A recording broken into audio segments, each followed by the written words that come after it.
Hi friends, പുതിയൊരു വീഡിയോയിലേക്ക് എല്ലാവർക്കും സ്വാഗതം.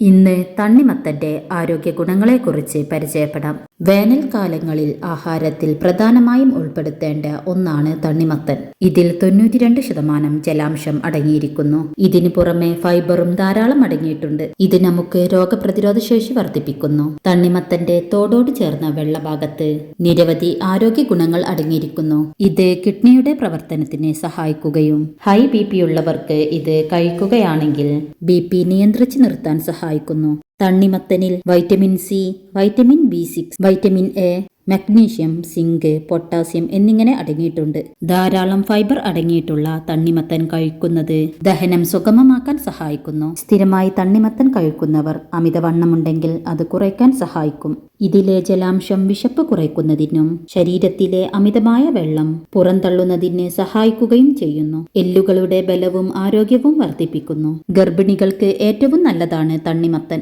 പ്രസവ സമയത്ത് കുഞ്ഞിനുണ്ടാകുന്ന ജനന വൈകല്യങ്ങൾക്ക് വത്തക്ക കൂടുതൽ കഴിക്കുന്നത് നല്ലതാണ്. ഇത് പഴമായും ജ്യൂസായും കഴിക്കാം. ജലാംശം കൂടുതലായിരിക്കുന്നതിനാൽ ശരീരത്തിന്റെ ശരിയായ പ്രവർത്തനങ്ങൾക്ക് സഹായിക്കും. ഹൃദയത്തിന് തണ്ണിമത്തൻ വളരെ നല്ലതാണ്. ഹൃദയാരോഗ്യം സംരക്ഷിക്കുന്ന ഒട്ടേറെ ഘടകങ്ങൾ ഇതിൽ അടങ്ങിയിരിക്കുന്നു. ശാരീരിക പ്രവർത്തനങ്ങൾക്ക് ഒരു ദിവസം ആവശ്യമായ വൈറ്റമിൻ സിയുടെ 10% തണ്ണിമത്തനിൽ അടങ്ങിയിട്ടുണ്ട്. കൊളസ്ട്രോൾ, രക്തസമ്മർദ്ദം എന്നിവ കുറയ്ക്കാൻ സഹായിക്കുന്നു. കണ്ണിന്റെ ആരോഗ്യത്തിന് തണ്ണിമത്തനിലെ ഘടകങ്ങൾ ഏറെ സഹായിക്കുന്നു. ഹൃദയം, തലച്ചോർ എന്നിവയുടെ ആരോഗ്യത്തിന് ഏറെ നല്ലതാണിത്. തണ്ണിമത്തൻ ചർമ്മത്തിന്റെ ആരോഗ്യത്തിന് വളരെ നല്ലതാണ്. ഇതിലെ വൈറ്റമിൻ എ, വൈറ്റമിൻ സി എന്നിവ ചർമ്മത്തിന്റെ ആരോഗ്യത്തിന് പ്രധാനപ്പെട്ട ഘടകങ്ങളാണ്. ഇത് കഴിക്കുന്നതും പുറമെ പുരട്ടുന്നതും ചർമ്മത്തിന്റെ ഇലാസ്റ്റിക് സ്വഭാവം നിലനിർത്തുന്നതിന് സഹായിക്കുന്നു. ചർമ്മകോശങ്ങളുടെ കേടുപാടുകൾ പരിഹരിക്കുന്നതിനും നല്ലതാണ്. പ്രായം കൂടാതെ ശരീരഭംഗി നിലനിർത്താനും സഹായിക്കുന്നു.